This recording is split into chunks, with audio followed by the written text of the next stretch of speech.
Take off this top plate and it's actually reversible. Welcome back everyone, I'm NihongoGamer, and yes, we're looking at another leverless controller today. But what's interesting about this is that underneath the top plate, it does have a very flexible layout. As you can see, the whole thing is symmetrical. You could actually turn this into a left-handed controller. And to be honest, that's actually just a bonus feature. The main feature of this controller is that the fact it's modular means that you can get these separate top plates and turn the controller into a beast for whatever genre it is that you're playing. So this red layout is more like conventional arrow keys, up, down, left, and right, and this yellow layout, which is supposedly for wave dashing and electrics. Then you have this blue layout, which is called Classic Ultra, which to this day I'm still not 100% sure what this is used for. And finally, you have green, which is called Modern, and this one's the most interesting one because when you actually put it on the controller, it gives you access to an empty hole, and I'm still not 100% sure why. But the layout most of you will probably be using for a game like Street Fighter will be the default configuration, and we should probably start here because this is a little bit different to the other leverless controllers that I've reviewed so far. Just want to point out this controller was sent to me for the purposes of making this video, but I don't have to say anything specific about it, I don't have to send it back at the end, and all opinions are my own. Now as you can see on my desk here, I've got the L version, but it's basically the same thing as the S version. It's just for people who prefer to have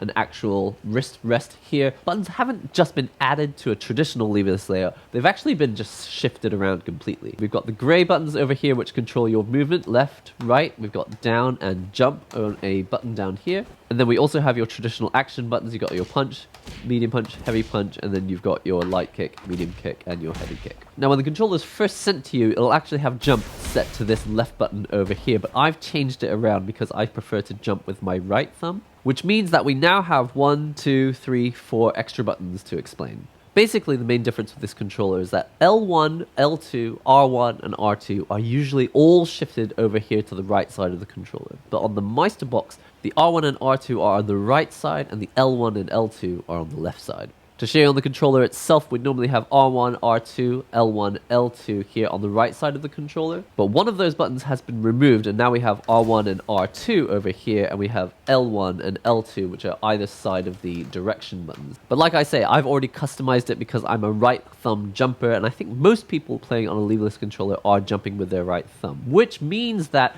if you jump with your right thumb, this kind of shifts things around because now you don't actually have all the R buttons on the right side unless you want to like shift your index finger away from punch over to this middle button, and then you'd have R1 and R2. So already you can see how this is a very different look at the leverless layout, and this is something that's just quite nice to have because if everyone is forced to use the fighting game layout, then people who want to play music games or platform games and just they want their shoulder buttons to be in different positions, then usually they'd be out of luck. But now we have the Meisterbox and it's kind of providing an extra option. So I've got my left, right, down, jump. Obviously if I'm pressing both buttons at the same time, I've got neutral. I've set my right pinky to parry, which is also my drive rush if I do it with a dash, and if I press my left thumb, I've set that to my drive impact, which means I've actually got a bunch of buttons here which I haven't actually set. Although it's very innovative, it's not really geared towards a player like myself because I don't really like to use my left pinky for anything, and I also don't really like shifting my fingers away from the punch and kick buttons laterally like this, which brings me to my first kind of quirk about this controller. It's that there's no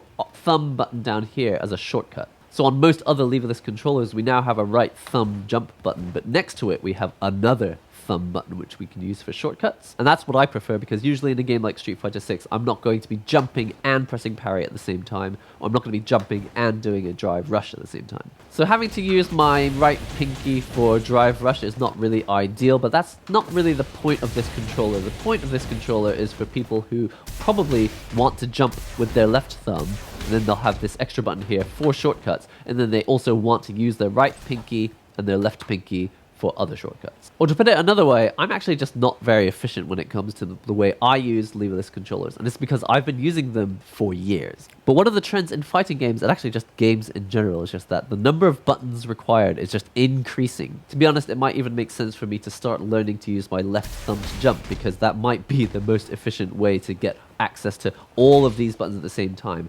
And if you want to customize your layout and go even further, just look at what you have here in terms of options. On the left side, we have 4 positions where we could add extra buttons. There's no switch in the middle here yet, but again, it has been machined out. And if you like the traditional arcade layout where you have L1 and L2 here on the side, you could put another button here. Now this is probably a good time to mention that although this controller does offer you all of these different holes where you could put the buttons, it only actually comes with 3 extra button caps.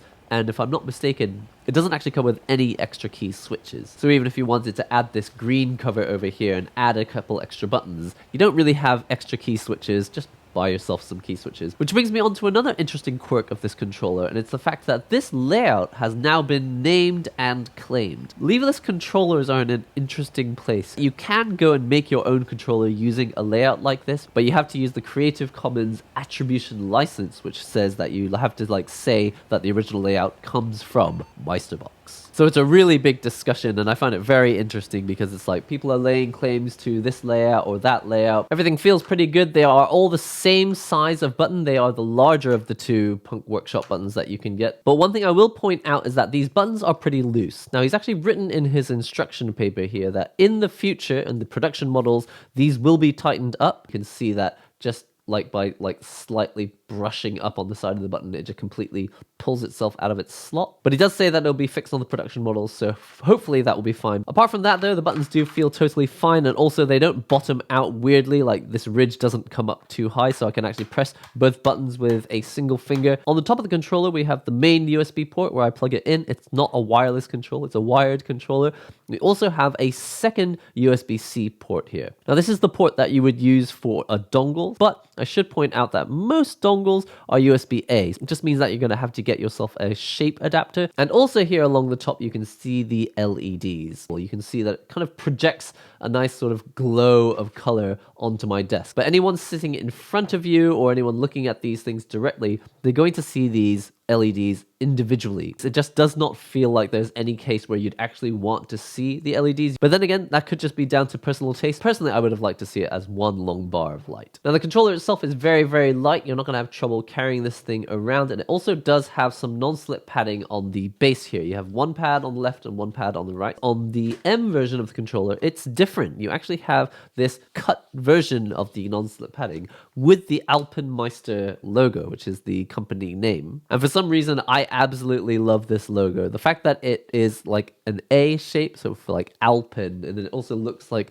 a mountain range. I don't know. I just really, really like the design of the non-slip padding. And it is all over the bottom on the M version. I do want to point out that this controller has bent ever so slightly. With these homemade 3D printed controllers, they are subject to warping a lot more than a controller that you get from a sort of commercial manufacturer. Maybe that will change in the future. Maybe there's just changes that you could make to the type of plastic that you use in 3D prints. But typically I find with home 3D printed controllers that, especially in this heat of the Japanese summer, which these controllers did have to survive, I found that when I took them out of the packaging, they had bent quite a lot. So if I put it on a flat table, there was like a bit of a bowed gap underneath the controller, which doesn't help because even though it does have some non-slip padding on the bottom, it's actually not non-slip padding, it's just padding. So it feels nice when it's on your lap. It makes it feel a little bit softer, but it doesn't actually provide you any help when it comes to non-slip. I did find in practice that when I was playing matches, the controller did move itself around. So that's using the controller in practice. Obviously, it's got the basics covered. You know, you've got your hot swap key switches, you've got your buttons, you've got these very flexible layouts. But I want to point out what is written on the website. It says limited, premium, German engineered. Instead of trying to market it the same way that a big corporation like that makes gaming peripherals would market their product, I think playing up your strengths, like the fact that you build them to order, they're custom made, they come from the heart. You know, you've been designing these things since 2016, apparently. Those are all extremely valid points, which I would use as like the main selling points of these controllers. To this day, I have not been sent a controller that really is as flexible as this when it comes to the layout. Even the controllers that I've been sent in the past that were modular, I don't think I could turn any of them into left-handed controllers because there weren't enough button slots on the left side. So the fact that this is an actual symmetrical button layout is quite powerful. Now, just quickly before I wrap things up, I want to also show you that the M controller seems to be different. The lights are actually all the way along the front of the M controller, and it's also along the side as well, but there are no lights, it seems, on the front. Plug it into the L controller. You can see I've got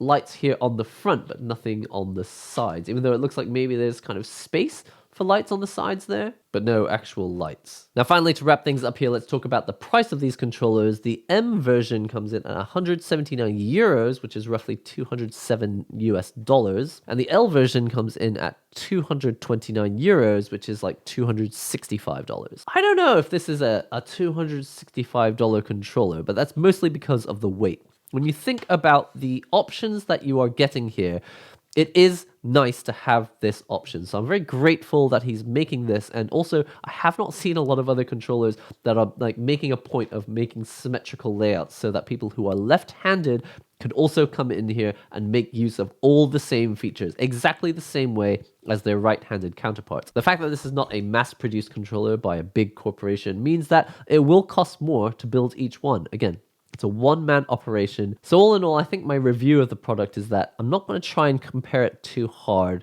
to commercial products out there because it's offering something very unique. And the big companies just don't offer stuff like this because there's not enough money in it. They have to put their products on the shelves, there's all the stocking costs, and then they have to convince retailers to actually stock them. Because he's building these to order and because he's got his vision for what a leverless controller should be, what it can be capable of in terms of modularity, and also just the fact that, you know, it kind of makes more sense for you to like take advantage of your pinky fingers and use a layout like this. Who knows, I may find myself actually switching my technique so I can take advantage of a layout that's a bit closer to what we've got here on the Meisterbox. But it would be dishonest of me to say that you have to pay this much money in order to get a leverless controller. You can get a leverless controller for $50 if you want. If you want to support this guy who's making a very interesting controller and something that you really can't get pretty much anywhere else at the moment, then do check out the website and see if the Meisterbox has something to offer you. Also, before I close out this review, I just want to point out that it has taken me a very long time to review this.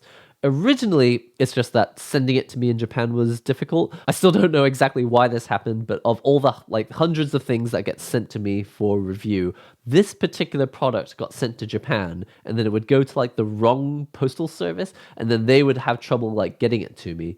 And then they would send it back to Germany. And I think this happened 3, maybe 4 times. I think it happened 3 times. And then finally, like the 4th time, he sent it from Germany to Japan again so that I could test out this controller. So I just want to say thank you to Alpenmeister for like persevering and making sure that I could get the controller in my hands. And when the controllers finally did get to me, it was basically the day that I was moving house. So I had to move house, move all of my stuff, get set up for video making again, find some time to review the controller properly. And that's when I realized like this is not just an ordinary controller. This is not just, okay, another leverless controller, but it's better than this one or not as good as this one. It's like not a controller you can really directly compare. So I wanted to spend a good amount of time like thinking carefully about what this controller like brings to the community in terms of, you know, flexibility and modularity and just, again, a controller for left-handed people. So my apologies to the creator for this for taking way too long to come out. But for those of you out there who find this controller interesting, definitely check out the website and see if this layout works out for you.